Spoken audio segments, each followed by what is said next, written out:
We all know there's only one reason why those people would be standing at your door at 5:30 in the morning. So I opened the door and I just said no. I said no, no, no, no, no, no. And that's all I could say. Time stopped for me. And it stopped for a long, long time. I think sometimes that if my dad could come back and say one thing to me, it'd be, don't cry because my life is over, smile because I overlived. He said that they had found him and he had shot himself in his friend's garage. Then I heard time of death 408, and I didn't know what to do. Been holding it in for a long time, so I have to start crying sometimes.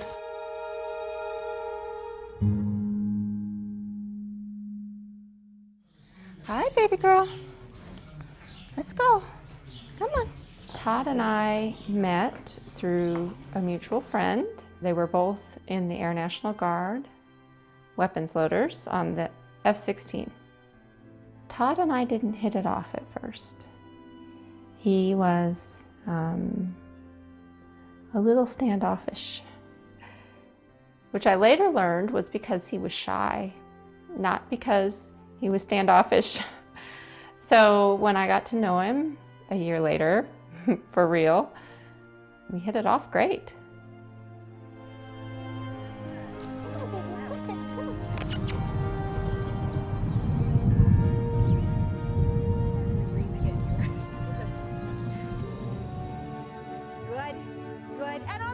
We had a great time. Air Force was good and good to us.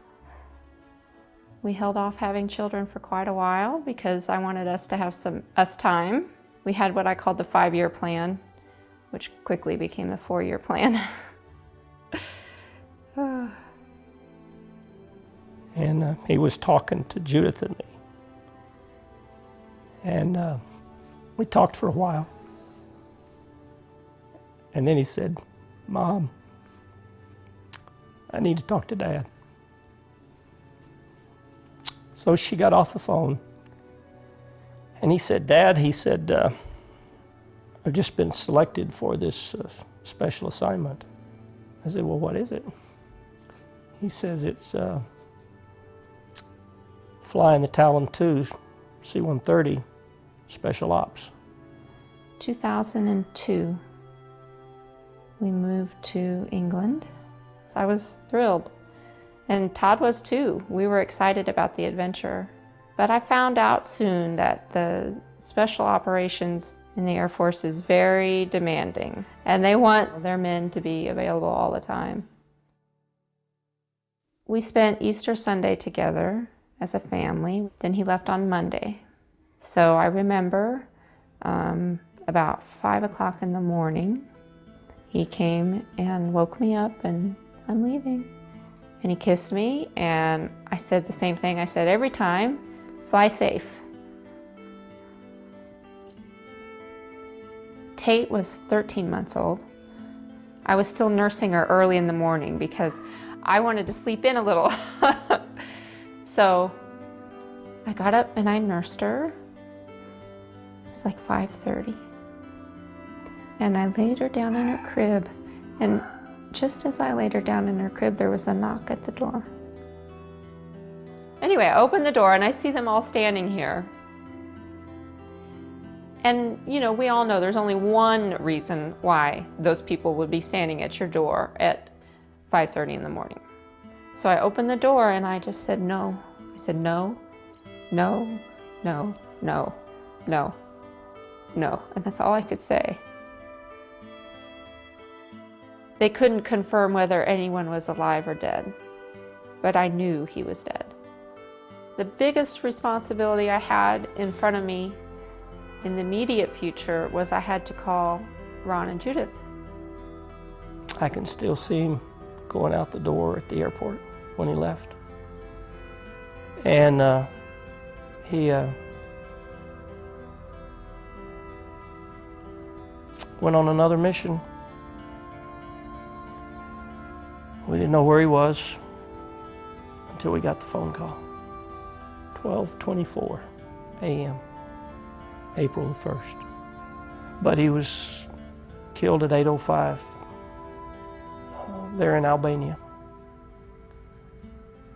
He was on combat pay. He was working with the Albanian military. We don't know what about. We got the call in the middle of the night, and then Tina wanted us all over there. So I'd say we left out on the 2nd. We got there as soon as we could. As an Air Force spouse, I'd never really got a choice where to live. So here I was. Where do you want to go, Tina? Oh, I don't know.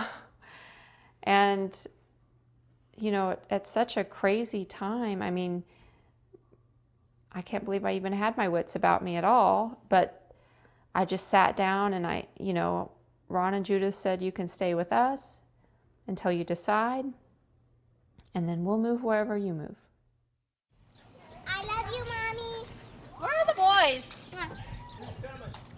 Love you. Bye-bye. Bye, Mommy. We've had some people look at us like, are y'all crazy doing that, what you're doing? I mean, you're just giving up your life, but that's our life.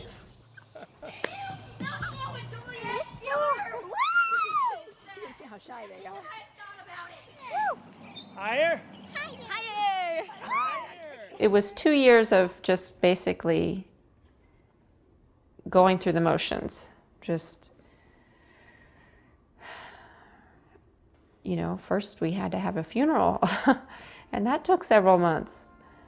I wanted Tess to be able to start school in August, so I needed to find a home for us.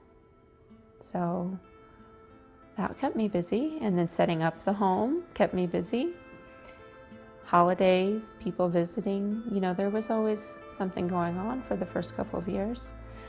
But then people stopped calling and sending flowers, and I was kind of on my own.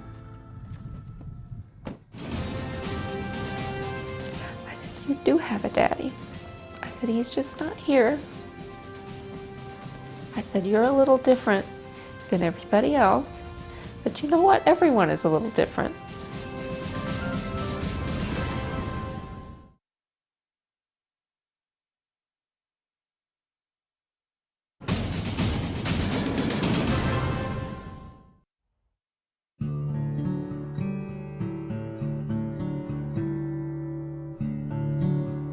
When Air Force Captain Todd Bracey was killed in a plane crash during a joint combat exercise in Albania in 2005, he left behind a living legacy, his daughters, Tess and Tate.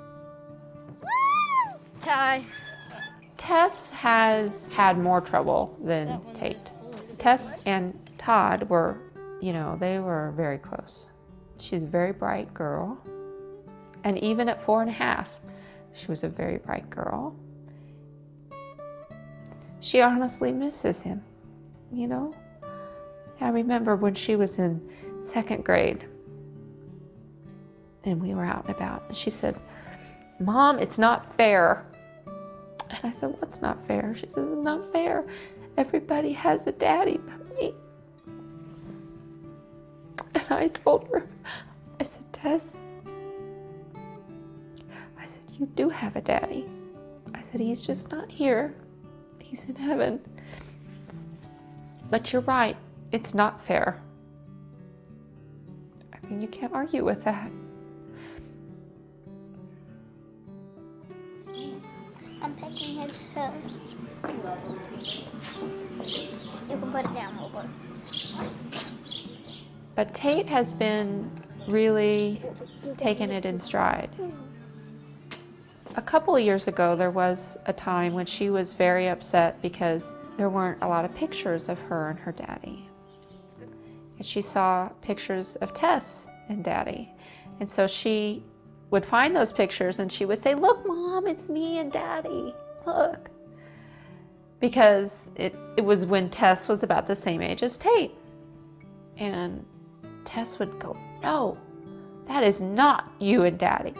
that is me and Daddy. And I felt so bad for Tate because she doesn't have all those memories. And that's not fair.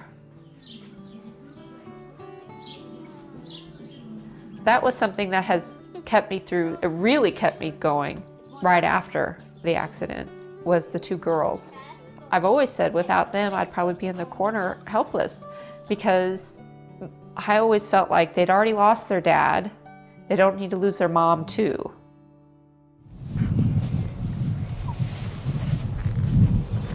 Good job. And I remember a quote from Dr. Seuss's, "Don't cry because it's over, smile because it happened." And I think sometimes that if my dad could come back and say one thing to me, it'd be, "Don't cry because my life is over, smile because I ever lived."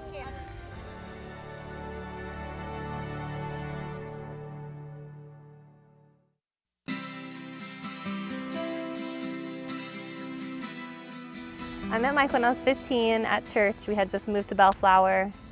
And my friend always thought they were the hottest guys at school, but I didn't go to the same school as him. I just knew him from church. I always thought he was really cute too. So I always looked forward to going to church. And when he joined the Army, I thought that was good, probably good for him to have some kind of structure, I guess. And it seemed like he was really trying to turn his life around and get back on track and be there for Corey. Miss me. Oh, I hadn't seen Mike for a while. The last time that I saw him was at the airport, Long Beach Airport, because I work there, and we just happened to cross paths, and he was flying. Yeah. So he seemed like he was doing well, and I gave him a hug, and that was the last time I saw him. Oh, You okay? Oh, my back. Oh, game over. We had gotten up that morning, and it was the day after Mother's Day. It was Monday, and Megan came in, and she's not usually up that early. She looked. I could see on her face something was wrong. I said, "What's wrong?" And she said, "Mike killed himself." I think the police called her because since she was an estranged wife, they wanted, one of the first people they want to check with as they're investigating his death. So that the night he died, they called her up. So he said that they had found him and he had shot himself in his friend's garage. I didn't believe it for a long time because Mike was always the boomerang guy. He would leave and come back, and so I just thought, okay, this is some stupid joke he's playing on me. He was trying to get me to come back or something. I heard Megan crying, so I went into the bathroom to see what was going on, and I heard, and I just came back and I sat down, and the feeling, because I had become from a grandparent to, almost like a father figure in a second. I could feel the change, with inside, so that was pretty dramatic for me. A long leg. He had a long leg? Just a leg one. Oh, just legs? He's not going to have a body? Just legs? Yeah, because I want to draw a snake. Oh, he had talked about suicide before when we would get in fights. It was I don't know, a month or two after we got married, we would get into fights, and I would say, "I'm leaving, I'm going," and he would threaten to commit suicide. He even once held a knife to his chest. When he joined the Army, he really seemed like he was changing his life and doing better. I don't know, I guess after Christmas is when things kind of started falling apart again. 2 weeks before he died, he asked me and Corey to go out to dinner with him, and I declined.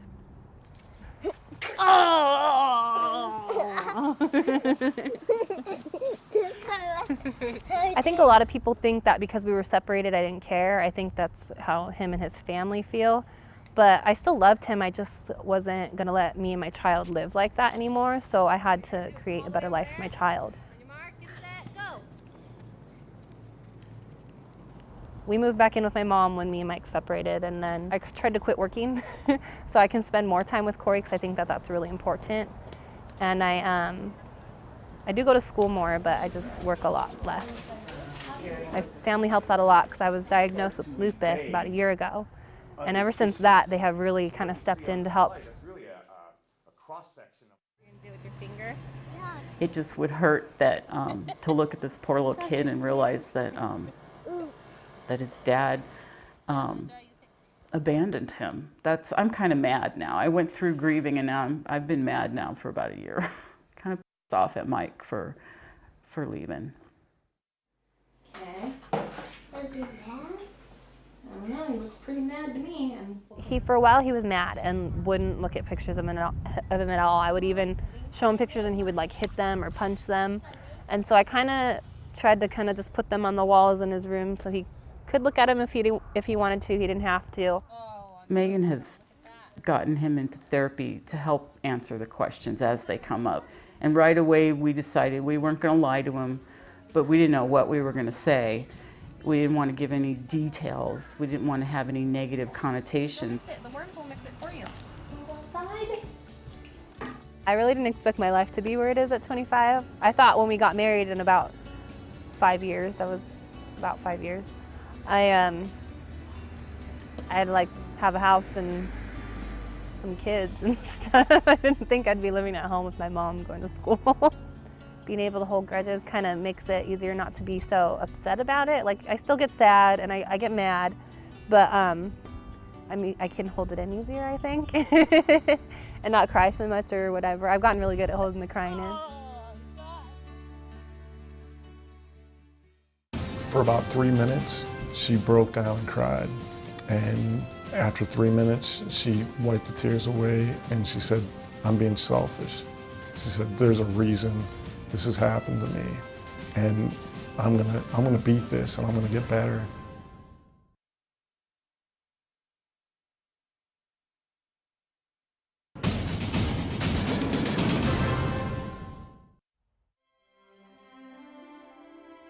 Joined in November of 1996, and she joined January of 1997. Then I ended up getting stationed at Charleston Air Force Base in South Carolina. And shortly after I got there, she arrived and she was stationed there. And that was when I first met her.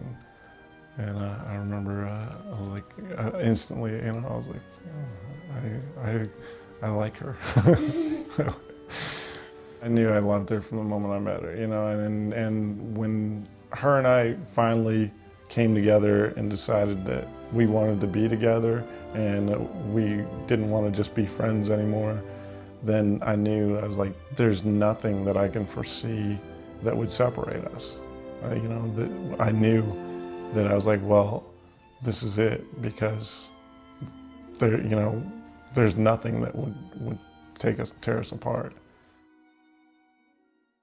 It was the summer of 2007 when she was in Afghanistan.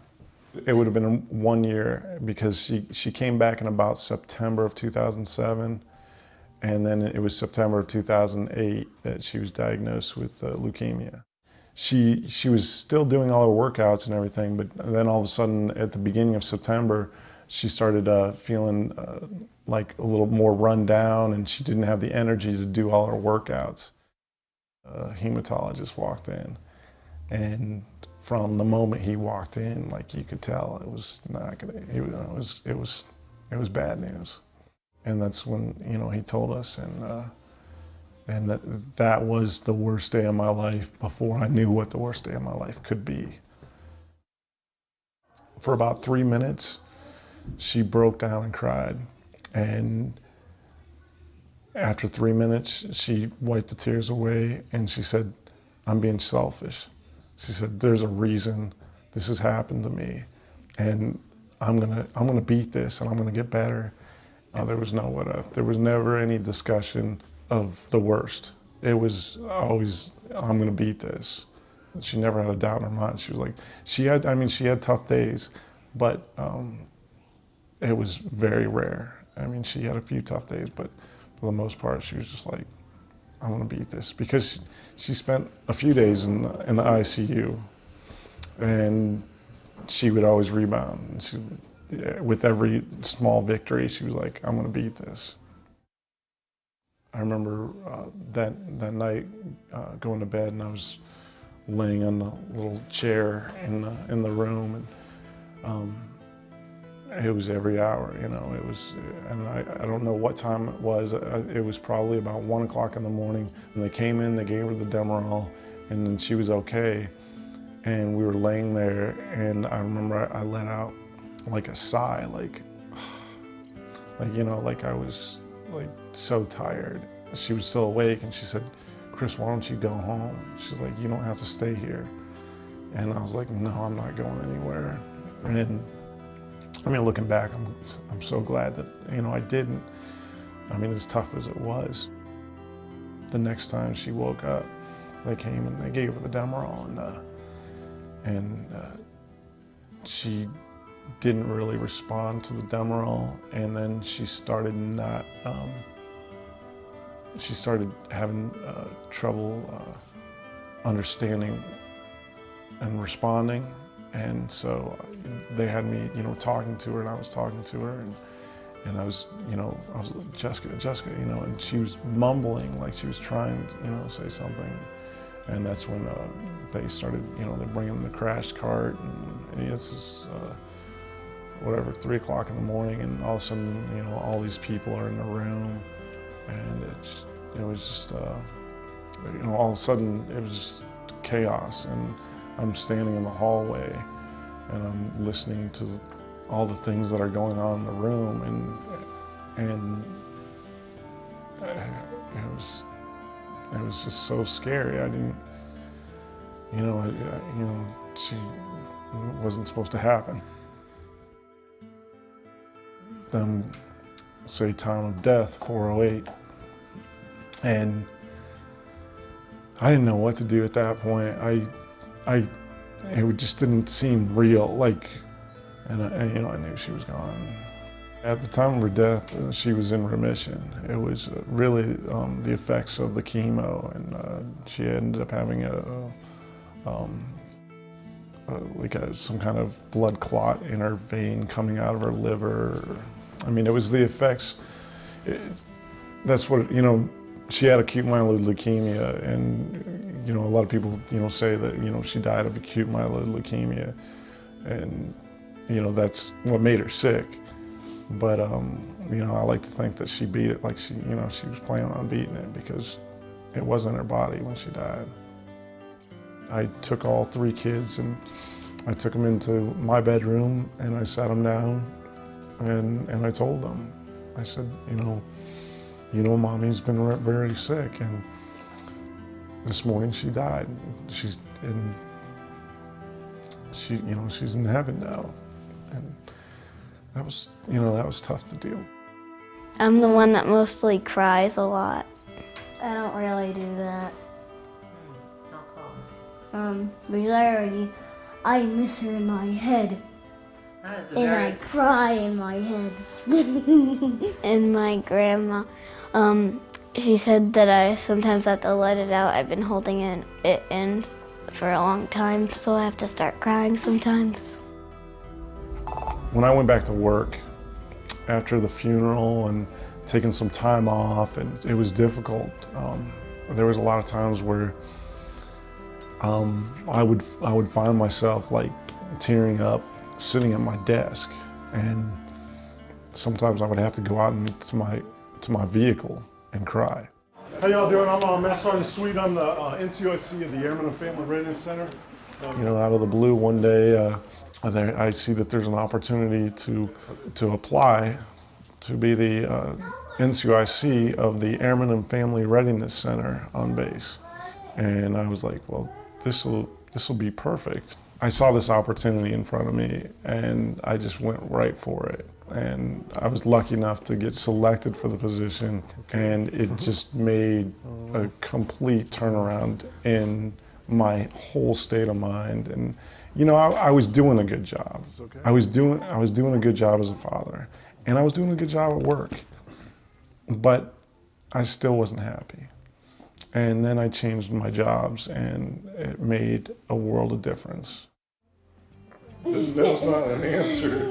Caitlin, she's like the leader she takes care of everybody, and she's quiet, and which isn't like Jessica, but she's she just wants to please everybody, and Jessica always, you know, wanted to please everybody, and she's the leader, and that's the leadership, you know, from Jessica, and then Ashlyn, she's the energy of Jessica. I mean, the just non-stop energy that's in Ashlyn. And Ray, it's just his smile and his presence. Like when he walks into a room, like everybody gravitates to him. And he gets that from his mother. What are you gonna do? I'm going to fight it.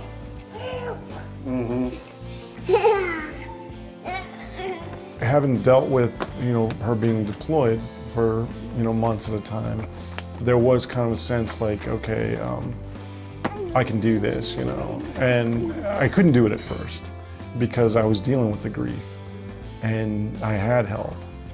But then it got to a point where I'm like, no, I can do this. I can do this. I've done this before, but it's you know, it's nonstop. And the one thing that, you know, I find that I grieve the tiny things. I grieve, you know, her homemade chili. You know, all of a sudden it'll just hit me, I'm like, oh, I can't have that anymore. You know, I grieve all these like little tiny things. And one thing that that really, to this day, kind of hits me as soon as I wake up in the morning. And that's, you know, Jessica was the first one out of bed in the morning. And I never realized how much I loved that and how much I missed that.